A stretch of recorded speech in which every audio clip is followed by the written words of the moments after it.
La memoria. Segunda parte. Capítulo 6. Atención.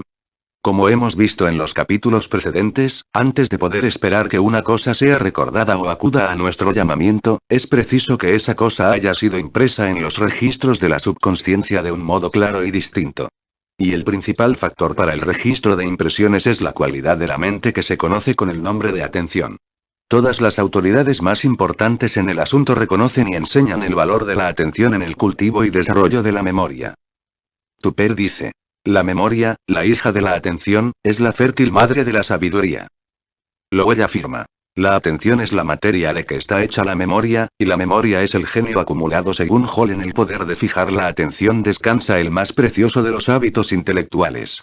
Soke dice: cuando las ideas se nos presentan inesperadamente y son registradas por la memoria, es sí la atención la que trabaja.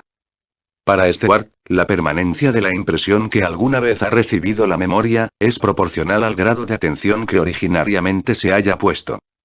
Thompson también cree que las experiencias más permanentemente impresas sobre la conscientividad, son aquellas en que la atención haya intervenido con mayor actividad.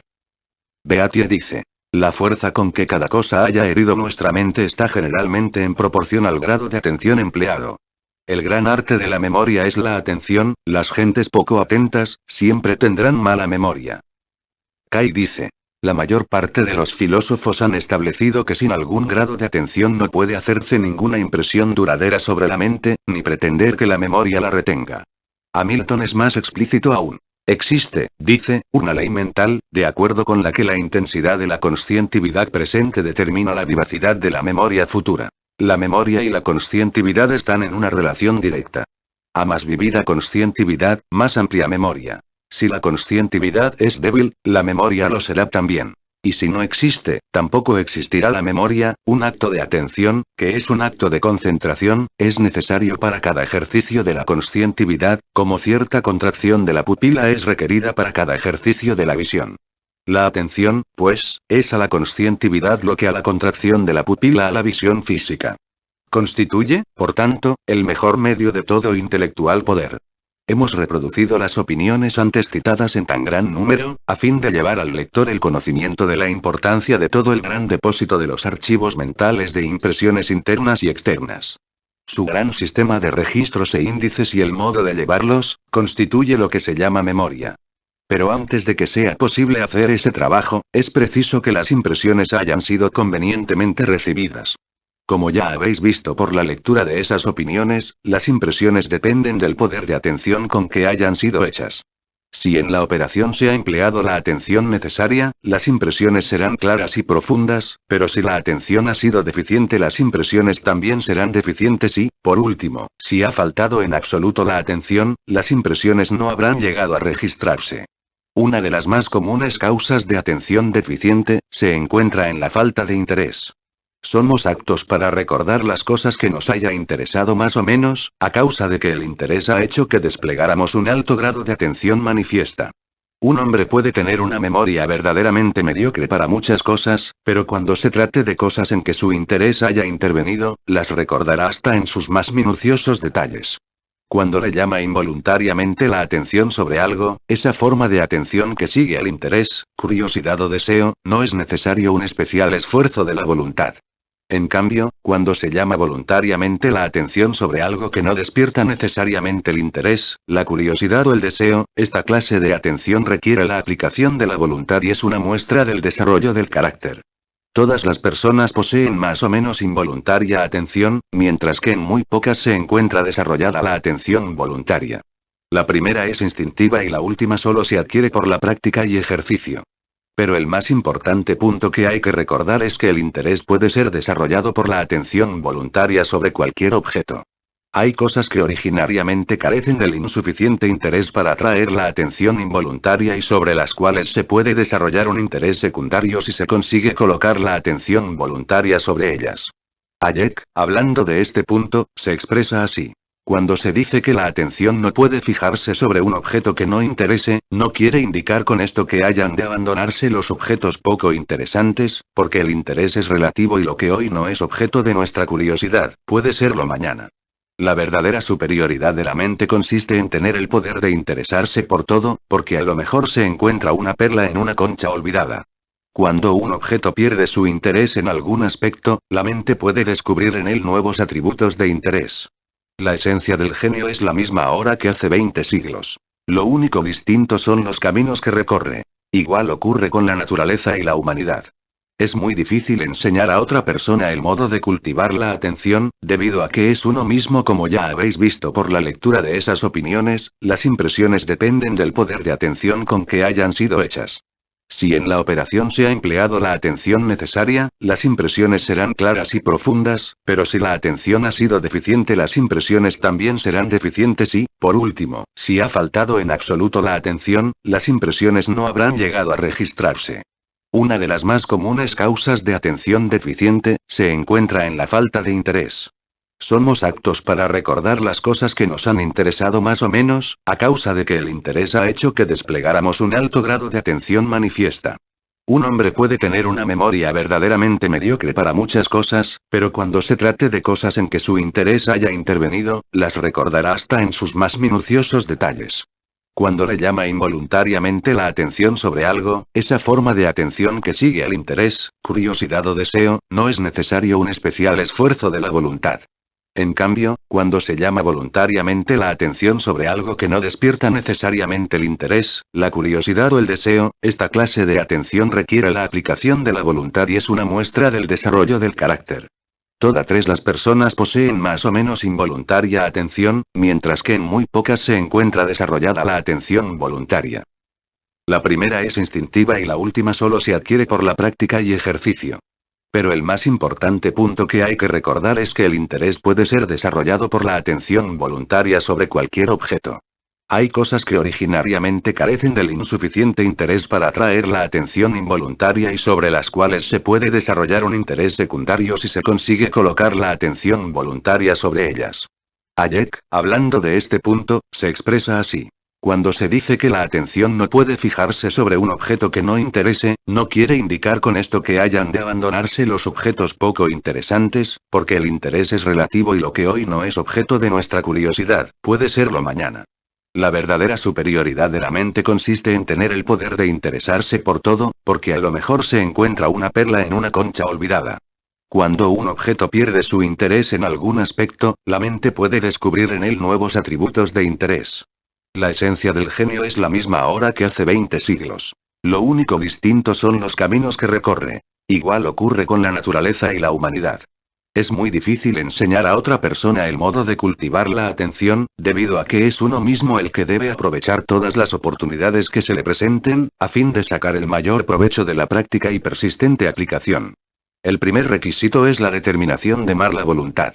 Podéis arguir que por lo mismo sois vosotros los más interesados en ello, y que, por lo tanto, os preocuparéis debidamente en adquirir el grado de atención necesario para el mejor éxito de vuestros deseos, esto es cierto.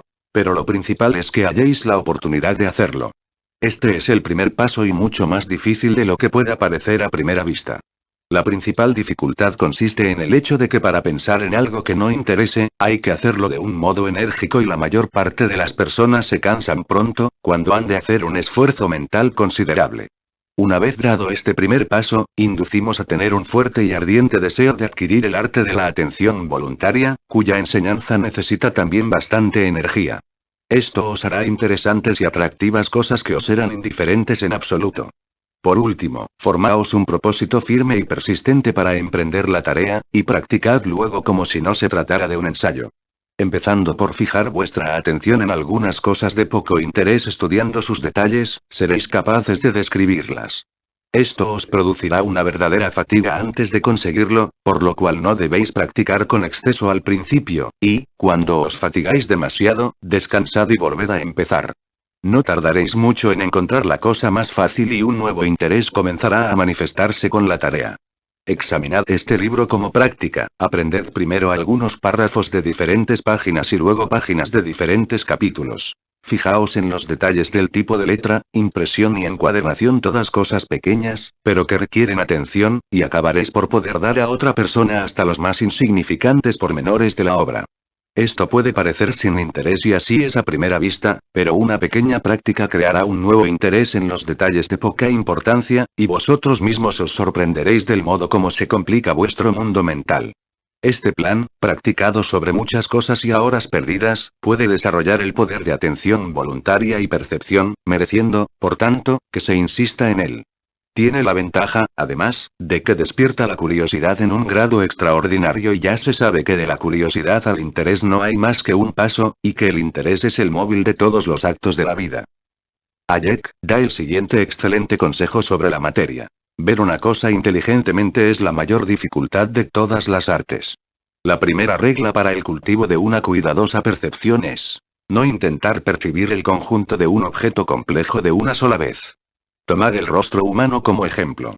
Un hombre que ocupe una importante posición, para la cual haya sido elegido, disgustará a muchas personas, porque no se acuerde de sus fisonomías y de aquí que procure fijarse en ellas a fin de que no vuelva a pasarle lo mismo, pero perderá el tiempo si se fija en el conjunto, pues el resultado será idéntico. Entonces cambiará de método y procurará observar cuidadosamente la nariz, la boca, los ojos, la barbilla y el color del pelo. Haciéndolo así no es fácil confundir A con B, con solo recordar que la forma de la nariz de B es distinta o que el color de su cabello es más claro. Este ejemplo nos puede dar ocasión para formular otra regla. Poned la más cuidadosa atención en los detalles. Para tal efecto, podemos escoger el exterior de alguna casa que hayamos visto en los suburbios de la ciudad algún tiempo antes y procurar describirla lo más minuciosamente posible. Lo primero que hemos de hacer, en términos generales, es precisar el tamaño y el color del edificio. Quizá sea conveniente también dar una idea de parte de los materiales empleados en la construcción. Podemos inquirir algo también sobre la forma de las puertas, los pórticos, tejados, chimeneas y balcones. Ver si los balcones son ladrados u ovalados, si tienen cornisa, si forman juego con el resto de la casa o bien son de material distinto. Después a un amigo que haya visto también la casa, le leéis vuestra descripción sin decirle de qué se trata y dejando adrede algún detalle confuso. Si la descripción está bien hecha, el amigo encontrará a faltar el detalle en cuestión y podéis prescindir de sus cumplimientos, porque esta será la mejor prueba de que habéis acertado. No hay que decir que este trabajo se ha de hacer puramente de memoria, pues de lo contrario, resultaría ineficaz. Tres son las reglas generales que se pueden dar a fin de despertar la atención general en la dirección de ver las cosas como actuales, en lugar de mirarlas simplemente. La primera es: haced por llegar a adquirir interés en la cosa. La segunda es: ved las cosas como si tuvieseis la obligación de repetirlas después lo más exactamente posible a una tercera persona y pensad que vuestro amor propio está interesado en ello. La tercera: ordenad a vuestra mente subconsciente que tome nota de lo que estáis viendo y decidla. Ea, toma nota de esto y recuérdamelo cuando yo te lo pida. La última, consiste en una peculiar habilidad que puede adquirirse por medio de una corta práctica, bastando a veces unos pocos ensayos. Con respecto a la tercera regla, hay que llegar al convencimiento de que la mente subconsciente trabaja para nosotros. Carlos Leland ha hecho las siguientes observaciones, que son muy dignas de tenerse en cuenta. Tal como yo la comprendo, es una especie de impulso o proyección de la voluntad que impulsa hacia la acción. Yo puedo ilustrar lo que digo con un curioso ejemplo. Si el lector desea hacer sonar la campanilla de una puerta tan fuerte como sea posible, tirará con fuerza del cordón para conseguirlo. Pero, sin necesidad de hacerlo, con solo dar un simple tirón con el dedo índice, en la actualidad puede redoblar el sonido. Si queréis arrojar una flecha tan lejos como sea posible, no basta con tender el arco hasta su límite. Lo esencial es hacer un esfuerzo inteligente, en el que emplearéis menos fuerza física y obtendréis mejores resultados. Es la acción mental la que determina las acciones físicas y la fuerza, si no fuese ayudada por la inteligencia, carecería de eficacia. Por lo tanto, antes de obrar hay que pensar, pero pensar con la rapidez que las circunstancias exigen. Recordad ahora, después y siempre, que para poder recordar o recoger, lo primero es percibir. Y que la percepción solo es posible por medio de la atención y responde al grado de ella. Por eso ha podido decirse con verdad: el gran arte de la memoria es la atención. Capítulo 7. Asociación. En el precedente capítulo hemos visto que para que una cosa pueda ser recordada, es preciso, en primer lugar, que sea impresa con claridad en la mente. Y que para conseguir una clara impresión, debe manifestarse la atención. Esto es el método para registrar las impresiones. Pero cuando se trata de llamar, recoger o recordar las impresiones, nos encontramos frente a frente con otra ley importante de la memoria, la ley de asociación. La asociación representa un papel análogo o índice de un libro o al catálogo de una librería o a otro sistema de registro de los que se emplean en las casas de comercio para clasificar por su afinidad las mercancías. Dice Kai. A fin de que en la memoria pueda ser recordado o hallado lo que ha penetrado en la conscientividad, es necesario que se le considere en conexión o asociación con uno o más pensamientos o ideas. Y cuanto mayor sea el número de ideas asociadas, mayores serán también las probabilidades de que acuda a nuestro llamamiento lo que deseamos. Ambos procesos son inseparables en cada acto de la memoria. Primeramente debemos imprimir y después asociar. Sin formarse una clara impresión, el recuerdo será vago y confuso. Y si la asociación es deficiente, las ideas afines tardarán mucho en presentarse. Si suponemos una idea que exista en la mente por sí misma, sin conexión con otra idea, será imposible que acuda a nuestro llamamiento. Todas las autoridades más eminentes reconocen y enseñan la importancia de la ley de asociación, en conexión con la memoria. Abercrombie se expresa del siguiente modo. Lo que sigue al efecto de la atención es la notable influencia producida sobre la memoria por la asociación. Carpenter dice. El poder registrador de la memoria depende principalmente del grado de atención que acompaña a la idea que ha de ser recordada. El poder reproductor depende de la naturaleza de las asociaciones por las cuales la nueva idea ha sido conectada con las otras ideas que han sido previamente registradas. Para Ribot, la ley de asociación es la más fundamental de las leyes que regulan los fenómenos psicológicos. En su carácter comprensivo es comparable a la ley de atracción en el mundo físico. Mill dice. Lo que la ley de gravitación es a la astronomía. Lo que las propiedades elementales de los tejidos son a la fisiología, es la ley de la asociación de ideas a la psicología. Stewart escribe. La conexión entre la memoria y la asociación de ideas es tan estrecha, que algunos han supuesto que el conjunto del fenómeno puede ser resuelto por este principio. La asociación de ideas conecta nuestros varios pensamientos con los otros, para poder presentarlos así a la mente en un cierto orden. Pero esto presupone la existencia de algunos pensamientos en la mente, o dicho de otro modo, presupone la facultad de retener los conocimientos que adquirimos. De otra parte, es evidente que sin el principio de asociación, la facultad de retener nuestros pensamientos y de recoger los que puedan venir del exterior, se desarrollaría en una proporción escasa.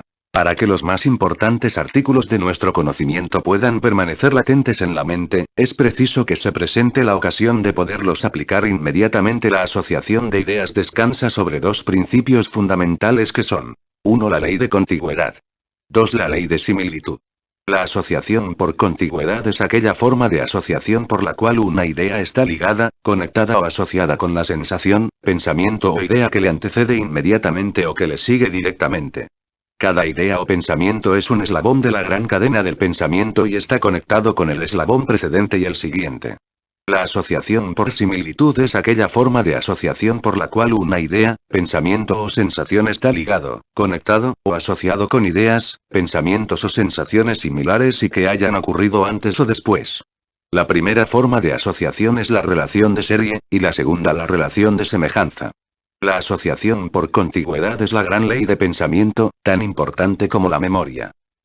Kai expone lo siguiente. La gran ley de la asociación mental es la de contigüedad, por medio de la cual las sensaciones e ideas que existen en la mente juntas o en una estrecha sucesión, tienden a unirse y a solidarizarse, de tal modo que, cuando se llama a una, también acuden las demás.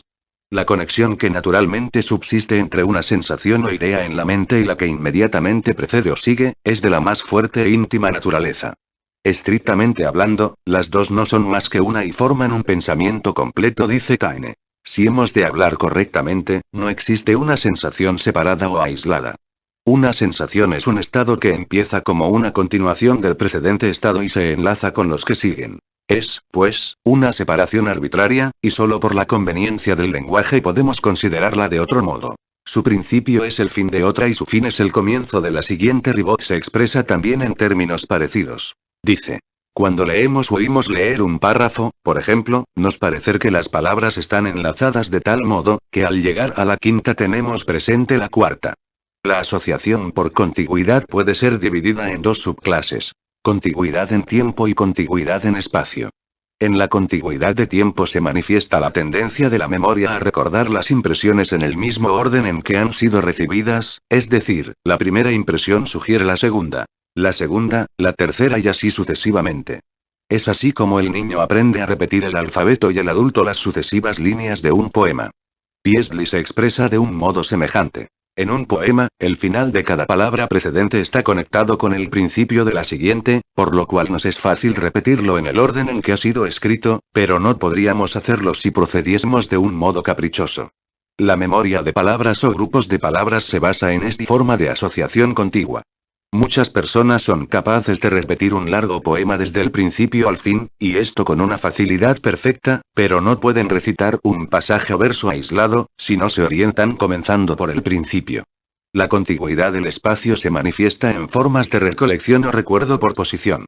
Así, para recordar las cosas conexionadas con la posición de una cosa particular, nos pondremos en estado de recordar la cosa en sí misma. Como hemos visto en los capítulos precedentes, algunas formas de sistemas de memoria se basan en esta ley. Si queremos recordar alguna casa o habitación en que hayamos estado, veremos cómo vamos recordando un objeto después de otro, en el orden de las relativas posiciones o contigüidad en el espacio o posición. Empezando por la habitación de entrada o recibimiento podremos recorrer de memoria toda la casa, de una habitación a la otra, recordando además todos los objetos contenidos en cada una, de acuerdo con el grado de atención que hayamos empleado originariamente. Kay habla como sigue de la asociación por contigüidad. Los sistemas mnemónicos han sido construidos sobre el sistema de contigüidad, tanto que, cuanto deseamos recordar está asociado en la mente con ciertos objetos o localizaciones, así como las ideas también están asociadas entre sí. Dicho de otro modo, cada palabra o idea está asociada con la que inmediatamente le precede y es así como esas largas listas de nombres o extensos pasajes de libros pueden ser recitados de memoria de lo que acabamos de reproducir. Se desprende la gran importancia de relacionar nuestras impresiones con las que preceden y las que siguen. El más estrecho enlace une nuestras impresiones, la más estrecha voluntad las cohesiona y el todo nos facilita el recuerdo o recolección de las mismas. Hemos de esforzarnos en formar nuestras impresiones de cosas asociándolas con otras impresiones en tiempo y en espacio. Cada cosa que se enlaza en la mente con otra, sirve como para atar el final de la memoria, y por eso se dice que las ideas son como las cerezas, que en tirando de una siguen las demás. La asociación por similitud es el eslabón que une las impresiones de un carácter semejante, independientemente del tiempo y espacio.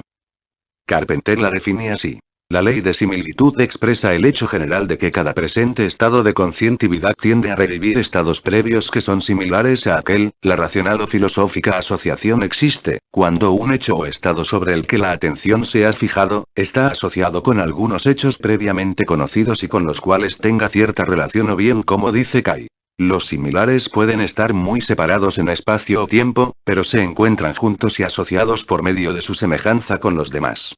Así, una circunstancia ordinaria puede llamar a circunstancias de una naturaleza similar ocurridas quizá en tiempos muy distintos y pueden asociarse juntas en la mente, del mismo modo que la presencia de una puede tender a llamar a las otras a ver un dice fase de la asociación. El hábito de correcta asociación, esto es, la conexión de los hechos en la mente de acuerdo con sus verdaderas relaciones, y de un modo que el uno pueda ilustrar al otro, es uno de los principales medios de mejorar la memoria, particularmente aquella clase de memoria que es una cualidad esencial de una mente cultivada y que no se funda sobre incidentales conexiones, sino sobre verdaderas e importantes relaciones, ha dicho Beattie. Las mayores o menores relaciones que encontramos o podemos establecer entre diferentes objetos es lo que nos facilita la comprensión de cosas que parecen discordes entre sí. Kay escribe. A fin de fijar una cosa en la memoria, podemos asociarla con otras parecidas y, cuando más íntimamente se parezca lo que deseamos recordar a aquello con lo cual lo hemos asociado, mejor será fijado en la memoria y más fácilmente acudirá a nuestro llamamiento. Pero si hay dos objetos que tengan un parecido demasiado grande se corre el peligro de la confusión por lo cual se debe huir de esta clase de asociaciones. La memoria es más apta para retener y educar un gran número de ideas, si éstas están asociadas o clasificadas sobre algún principio de similitud, que si se presentan meramente como hechos aislados. No es por la multitud de ideas, sino por la falta de arte en arreglarlas entre ellas, por lo que la memoria se carga demasiado y sus poderes se debilitan. Arnott hace observar. El hombre ignorante puede decir que ha cargado 100 quintales de conocimientos, por usar un símil apropiado, de objetos fútiles, mientras que el hombre ilustrado cargará el mismo, pero, si es necesario sabrá colocarlos de modo que le molesten lo menos posible. Nos permitimos invitar a todos los lectores de este libro a adquirir conocimiento por sí mismos con la idea general del trabajo de la ley de asociación tal como lo planteamos en el capítulo presente, a causa de que gran parte de la instrucción ha sido hecha bajo la dirección de muchas fases y clases de memoria, basadas sobre una aplicación de la ley de asociación, de acuerdo con la ley de atención. Estos principios fundamentales deben ser grabados en la mente antes de proceder a los detalles de práctica y ejercicio. No basta conocer solamente cómo se debe usar la mente y la memoria en ciertos casos, sino también por qué se debe usar en cada caso determinado. Al conocer la razón de hacerlo se es más apto para seguir sus direcciones. Capítulo 8. Fases de la memoria. Una de las primeras cosas que debe conocer el que desee estudiar lo relacionado con la memoria es el hecho de que existen muchas diferentes fases de la manifestación de la memoria. Esto quiere decir que existen muchas clases generales, en las cuales los fenómenos de la memoria pueden ser agrupados. Y, de acuerdo con ello, encontramos algunas personas completamente desarrolladas en ciertas fases de la memoria, y completamente deficientes en otras. Y, sin embargo, del mismo modo que es posible que una persona desarrolle una faz de su memoria, puede hacerlo con las demás, dependiendo todo del ejercicio y práctica que se lleve a cabo. Pero no es este el verdadero aspecto del problema. Hay personas que son especialmente aptas para recordar rasgos de la fisonomía humana, mientras encuentran una verdadera dificultad en retener los nombres de aquellos cuyas facciones recuerdan no las caras.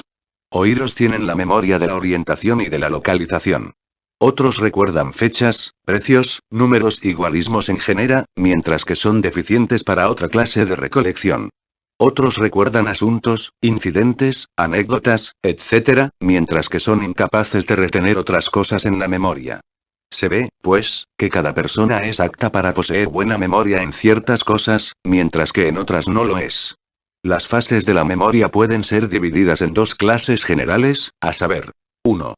Memoria de impresión de los sentidos. 2. Memoria de ideas. Esta clasificación, no obstante, es algo arbitraria, puesto que la impresión de los sentidos se desarrolla en las ideas, y las ideas se componen en gran parte de impresiones de sentidos, pero así y todo, en general la clasificación llena su objeto, que es el de agrupar ciertas fases de los fenómenos de la memoria. La memoria de impresiones de los sentidos incluyen las impresiones recibidas de todos los 5 sentidos: vista, oído, gusto, tacto y olfato. Pero cuando llevamos a cabo un examen práctico de las impresiones de los sentidos, vemos que la mayoría de estas impresiones solo se obtienen de 2 sentidos: la vista y el oído.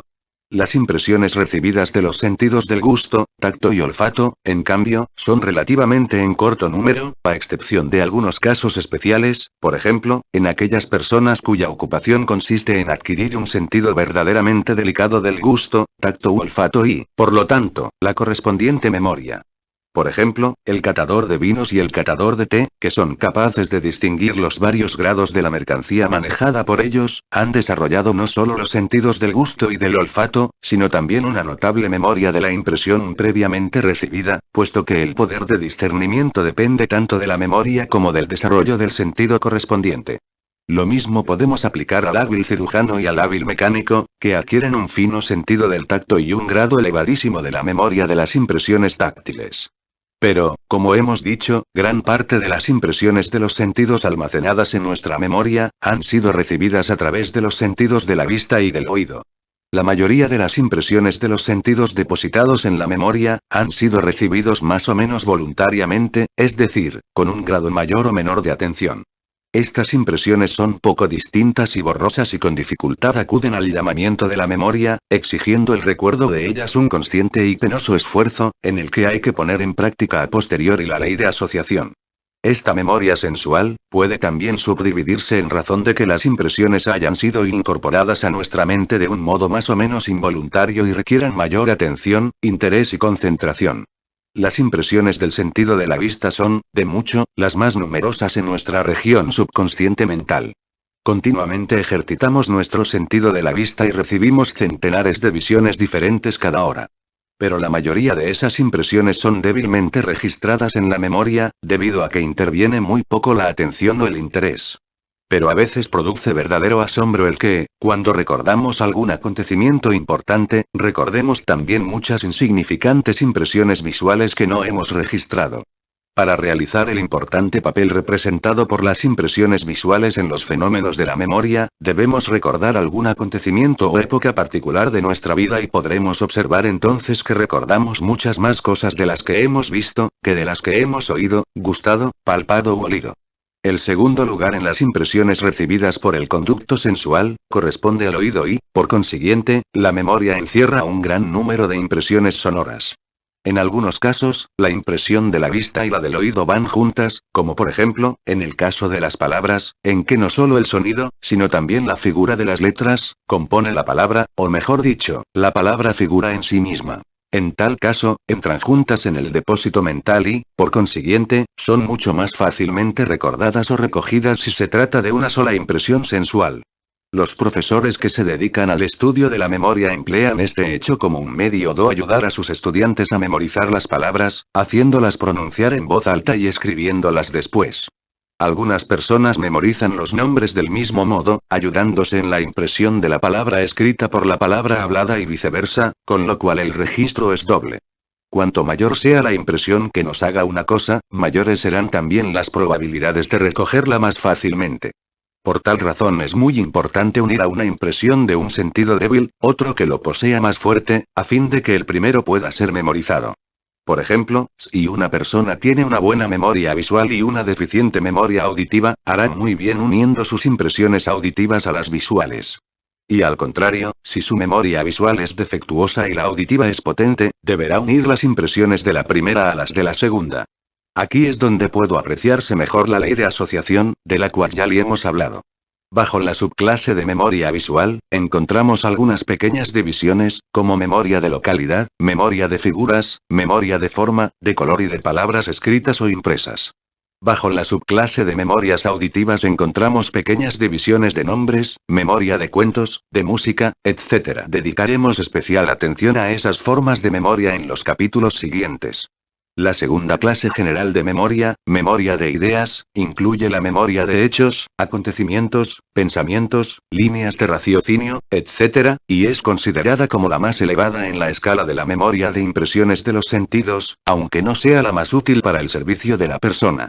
Esta forma de memoria, desde luego, acompaña a las elevadas líneas del esfuerzo y actividades intelectuales, y constituye una gran parte de lo que se llama una verdadera educación, que es la educación que acostumbra a pensar, en lugar de enseñar a memorizar ciertos pensamientos leídos en los libros. El hombre mentalmente completo, es el que ha desarrollado su memoria en todas direcciones y no el que solo se ha preocupado de desarrollar una fase especial de esta facultad. Es cierto que el interés y la ocupación de un hombre tienden a desarrollar su memoria de acuerdo con sus necesidades ordinarias, pero no lo es menos el que debe ejercitarse en otros aspectos de ella a fin de adquirir el equilibrio debido.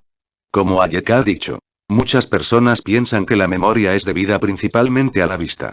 Pero hay que tener en cuenta que existen tantas clases de memoria como sentidos. Para la vista, una sandía es un cuerpo de color verdoso, pero no es esta su principal cualidad. Si juzgásemos solo por la vista, tendríamos un pobre concepto de la sandía.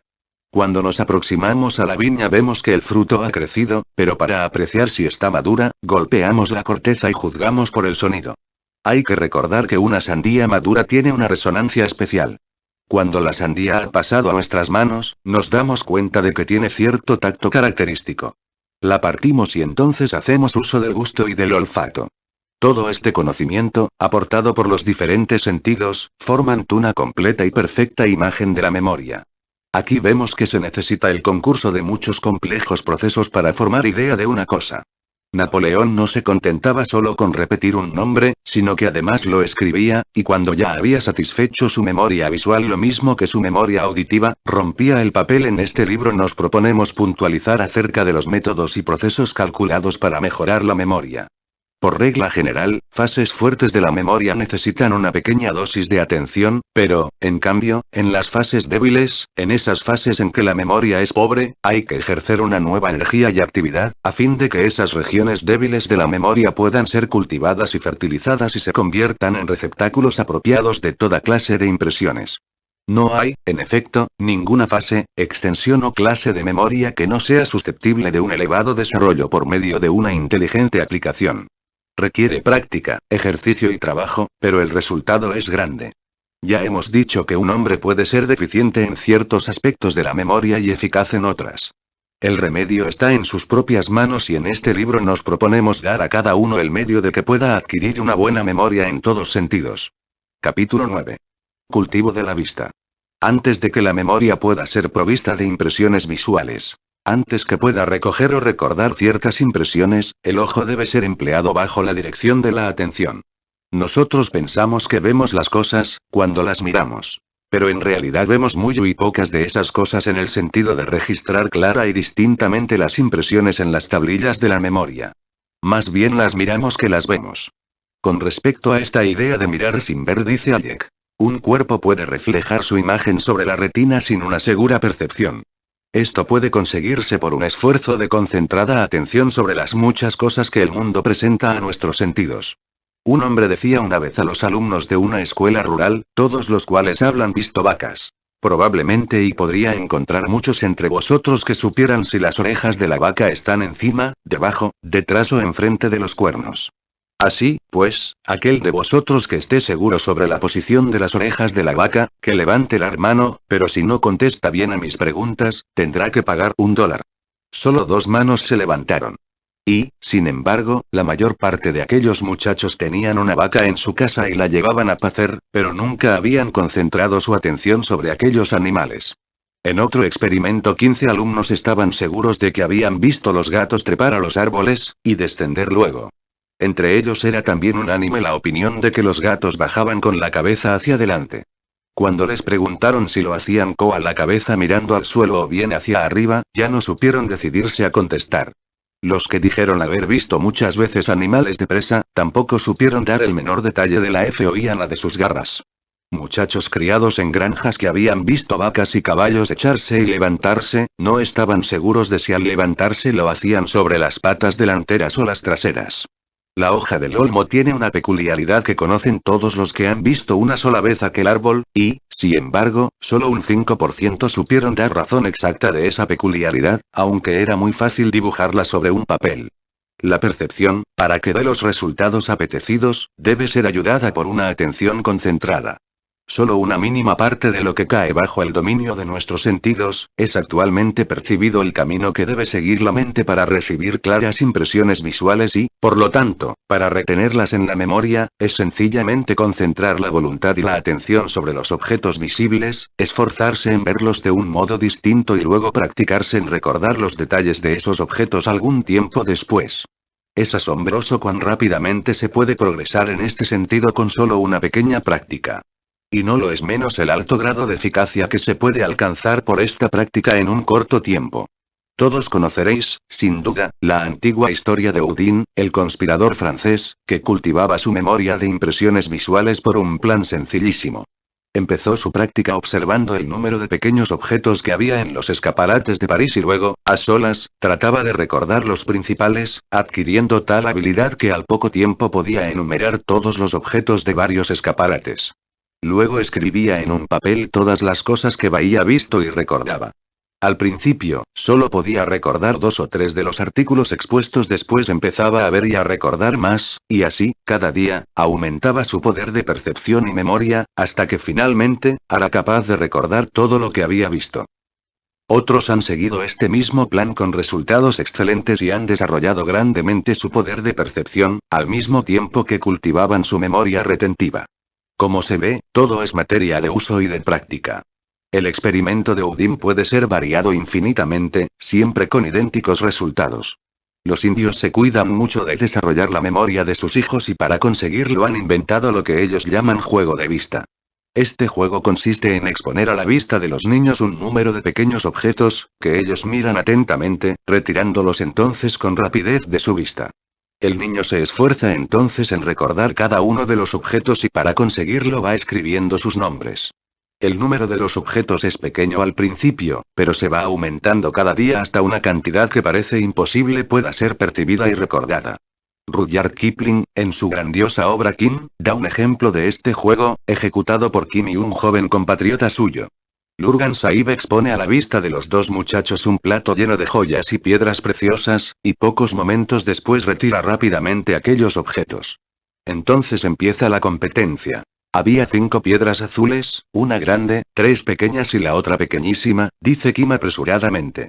Además, he visto 4 piedras verdes y una con un agujero en medio. También había una amarilla que he podido ver de soslayo y otra parecida a amapipa. Además, recuerdo otras 2 piedras encaladas y griega.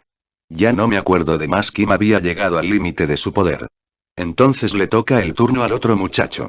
Oíd mi relación, exclama. Primeramente había 2 zafiros rajados, el uno con 2 hendeduras y el otro con 4, según he podido ver.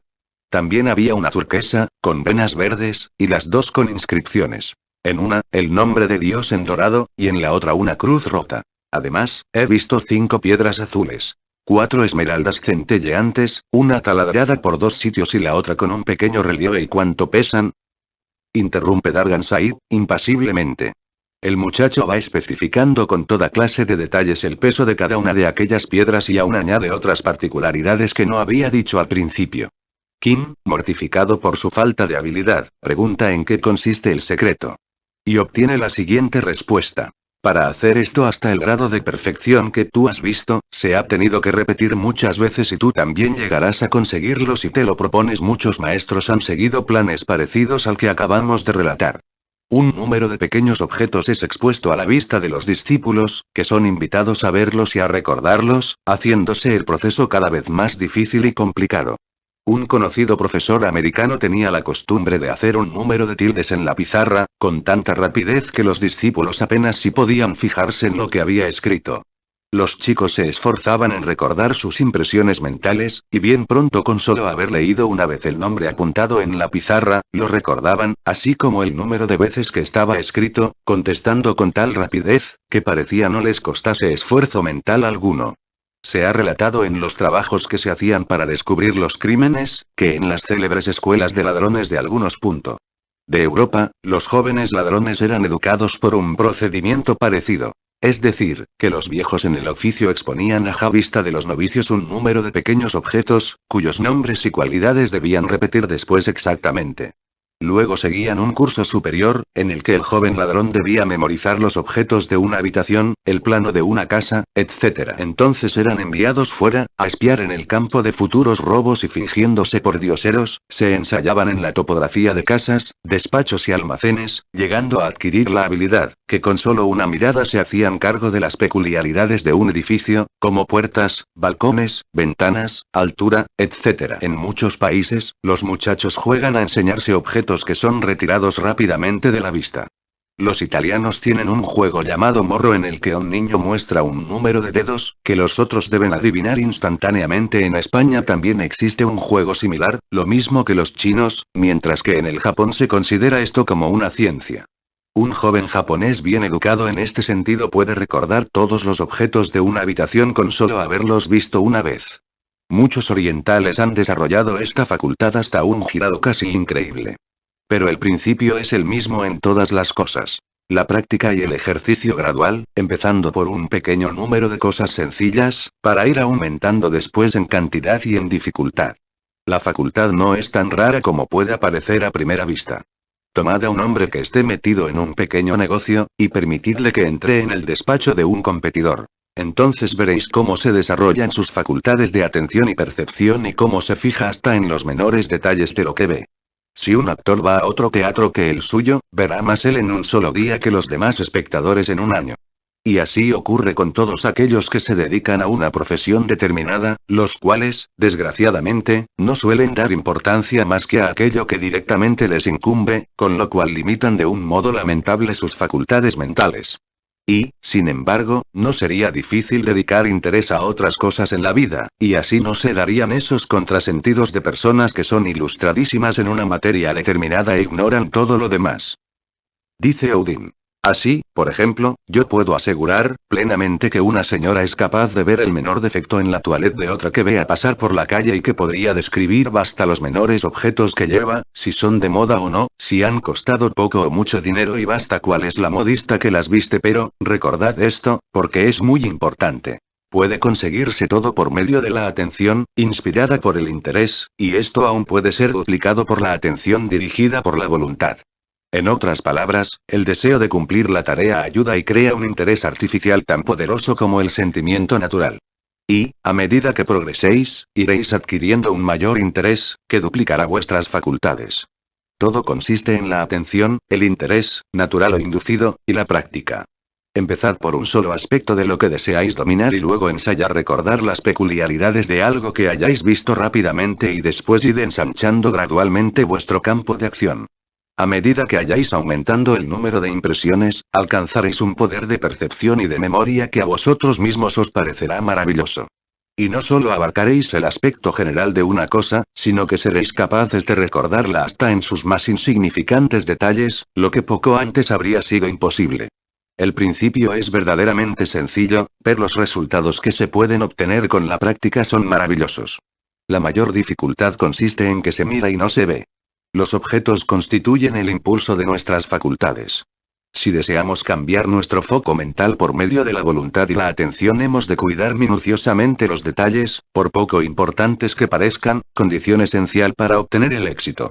La memoria es siempre apta para recibir impresiones, pero debe ser ayudada por la percepción.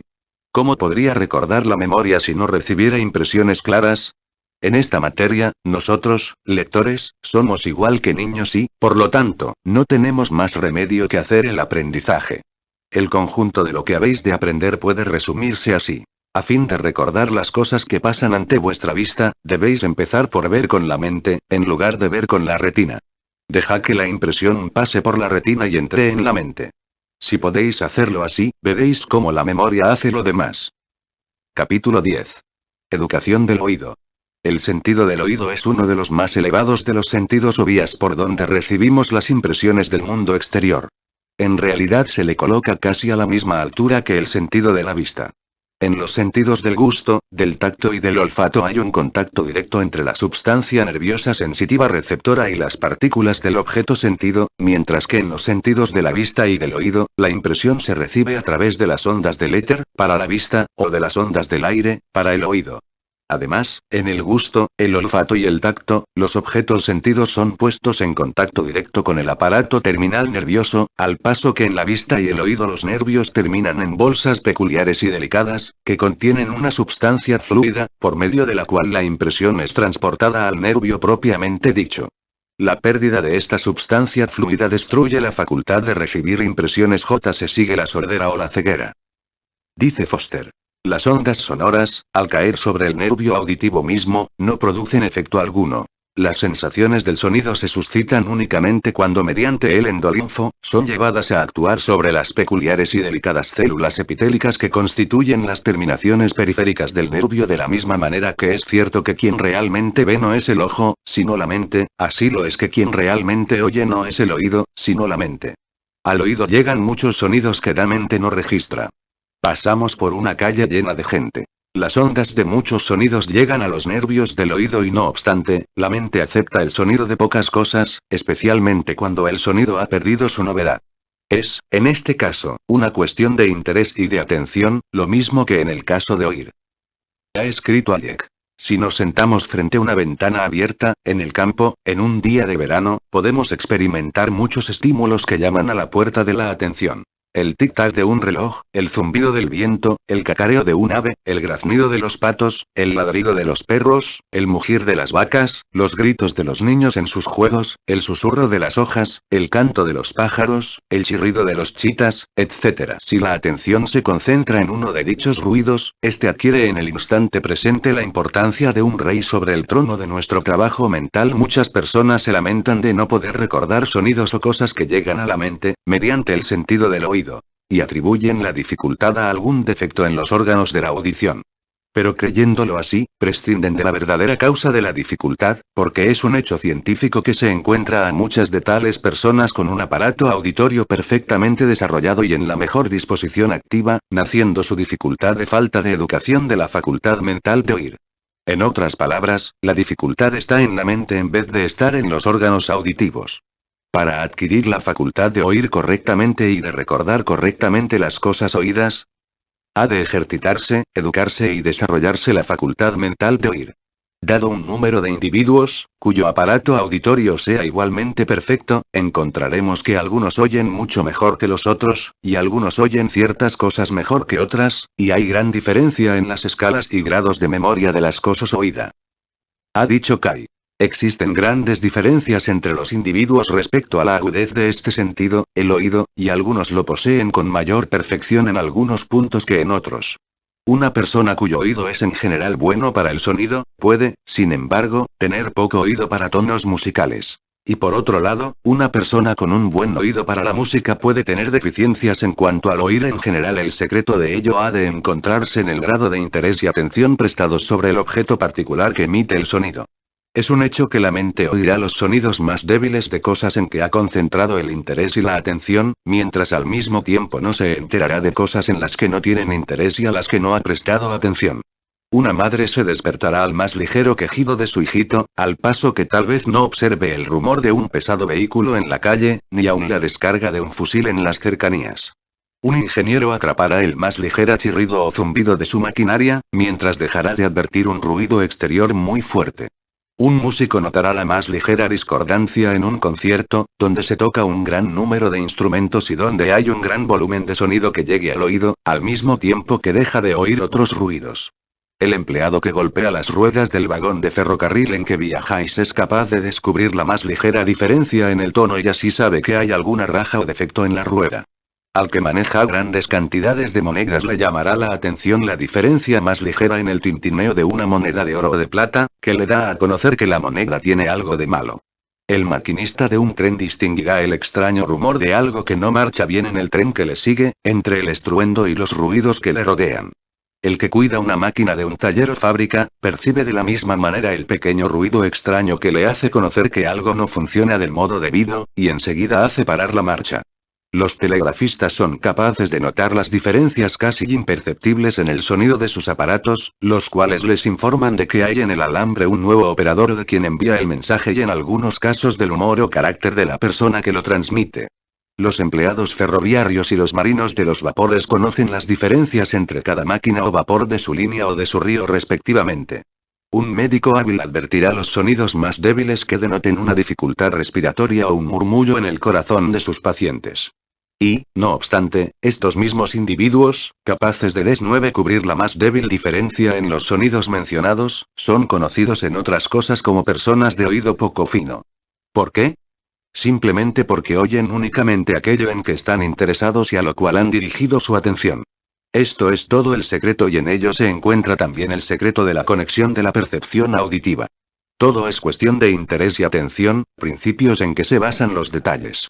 En vista de los hechos que se acaba de sentar, se verá que el remedio para el oído poco fino y la escasa memoria de las cosas oídas ha de buscarse en el uso de la voluntad en sentido de atención e interés voluntarios. Esto es tan cierto que algunas autoridades en la materia llegan a proclamar que muchos casos de supuesta ligera sordera no son en realidad más que el resultado de la falta de atención y concentración por parte de las personas que poseen tal defecto. Kai dice. Lo que se llama comúnmente sordera ha de atribuirse con frecuencia a esta causa. Se oyen los sonidos, pero no se interpretan o reconocen. Cuando la atención está dirigida a ellos, pueden oírse distintamente sonidos que en circunstancias ordinarias serían imperceptibles, y a menudo la gente deja de oír lo que se le dice, porque no presta atención. Liarvez escribe. No cabe duda de que la mitad de la sordera existente es resultado de la inatención. Son pocos los que no han hecho la experiencia de escuchar a algún fastidioso, cuyas palabras oían distintamente, pero cuyo significado perdían por completo a causa de su falta de atención e interés. Víquez resume la materia con estas palabras. En el oír hemos de distinguir dos puntos diferentes. La sensación auditiva tal como se desarrolla sin interferencia intelectual alguna, y el concepto que formamos a consecuencia de dicha sensación. La razón de que algunas personas no recuerden cosas que han oído, es simplemente porque no han escuchado convenientemente. El escuchar poco es mucho más común de lo que se supondría a primera vista. Un poco de examen de nosotros mismos nos revelará el hecho de haber caído en el mal hábito de la inatención. Naturalmente uno no puede escucharlo todo, ni sería de aconsejar. Pero se habría de adquirir el hábito o de escuchar realmente o de negarse en absoluto a escuchar. 1 libra esterlina compromiso de escuchar negligentemente produce resultados deplorables, y es realmente la razón por la cual tanta gente no puede recordar lo que ha oído. Todo es cuestión de hábito.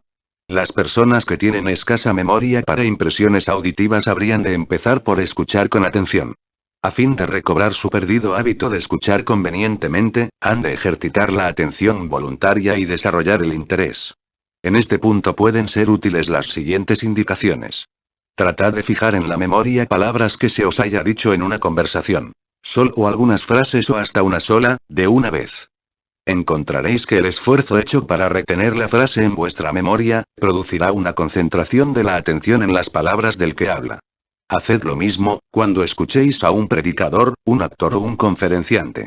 Escoger, para fijarla en la memoria, la primera frase y estad ciertos que vuestra memoria será como cera para recibir la impresión y como acero para retenerla. Atended a los fragmentos sueltos de conversación que lleguen a vuestros oídos, mientras andéis por la calle y probad de conservar en la memoria una frase o dos como si hubierais de repetirla luego durante el día. Estudiad los diversos tonos, expresiones e inflexiones de las voces de las personas que os hablen y lo encontraréis muy interesante y útil.